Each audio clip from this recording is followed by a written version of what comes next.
Hey everybody, doing another quick video on the Steve Reeves I'm working on. Please forgive me, my sinuses are unbelievably bad right now. Um, it's coming along. You can see that that I have the musculature in the arms and the back.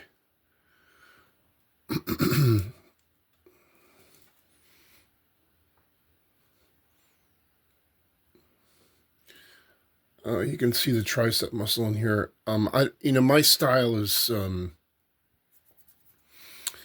this isn't concrete.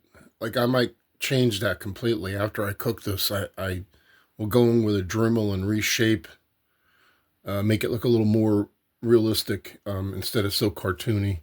Right now it's a little too puffy and cartoony looking. Um, he's a muscular guy, but he wasn't a massive guy. I think the most he ever weighed in any of these movies was like maybe 218, 220. Um, most modern bodybuilders of his size, they're all like 250, 260, 270. Some are even close to 300, 5'8". But they also don't look as good as him either. He was very, very beautiful physique, very elegant. Um, Basically, what this video is going to be pretty much about is about if you see where I did the I think might be called a tunic, where it has the skirt. I could be wrong. I didn't research it, but if you look at the reference material of Steve, which I've showed numerous times, he's got almost like a weight training belt on that's a little more arched in the center. It's all roughed in right now. That's what I'm going to show you, how I smooth things out. And then I have drapery going from here. Okay.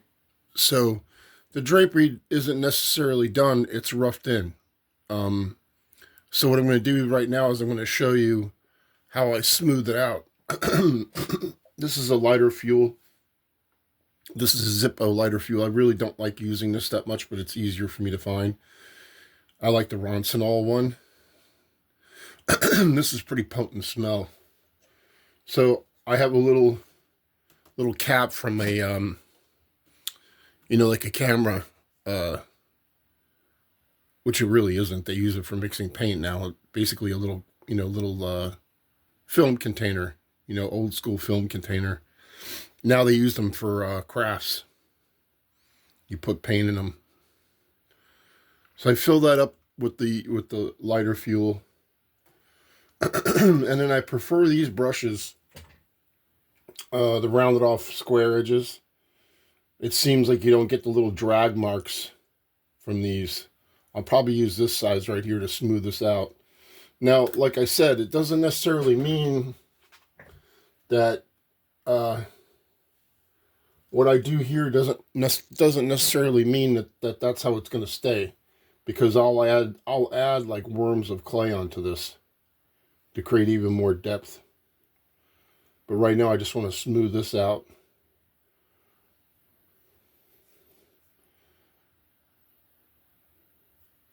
And another trick that I always do is, this stuff is pretty much hard all around here, except for this area here is still soft clay. It hasn't been fired yet.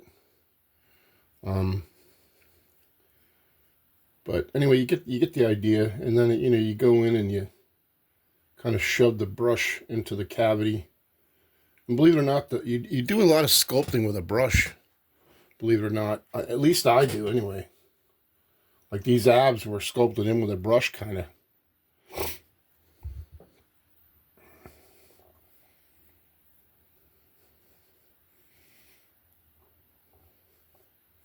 But you get the idea. You see how it's smoothing it out?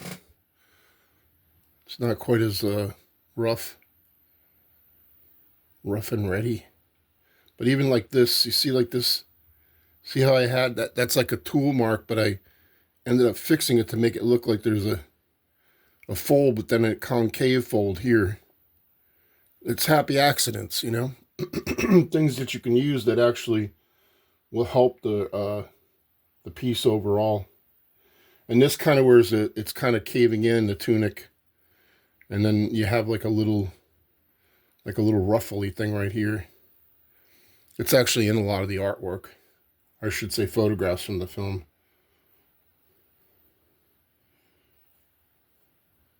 And then this, you could smooth it out.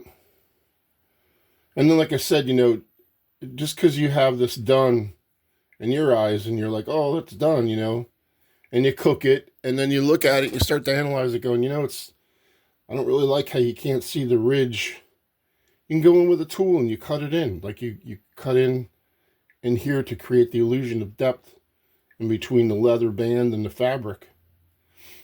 So it's never, it's never really done until you say it's done, I do a lot of carving with a Dremel. You'd be surprised.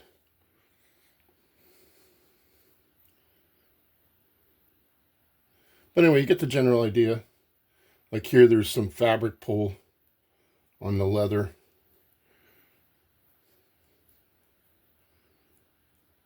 And then, like, after this kind of, this basically melts the surface of the clay so you can manipulate it.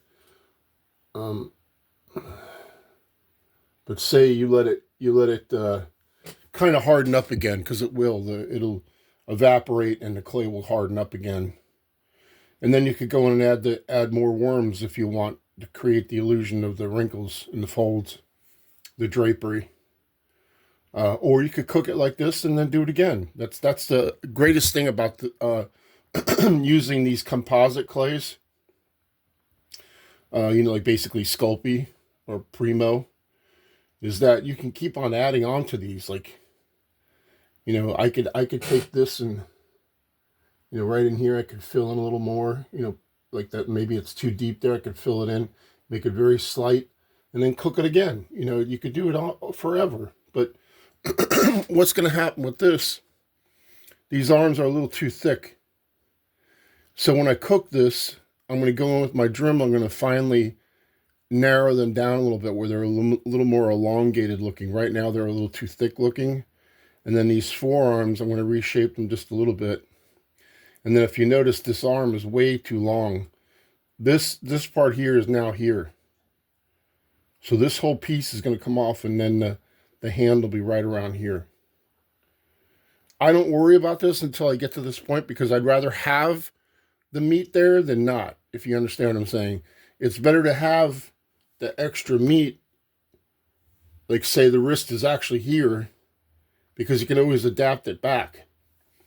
That's something I've learned over the years.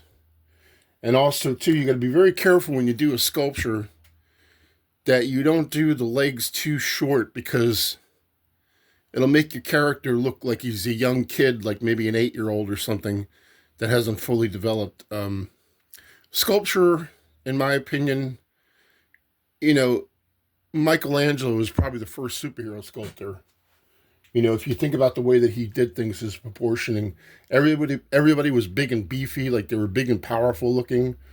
They were bigger than probably people, way bigger than what they were back then.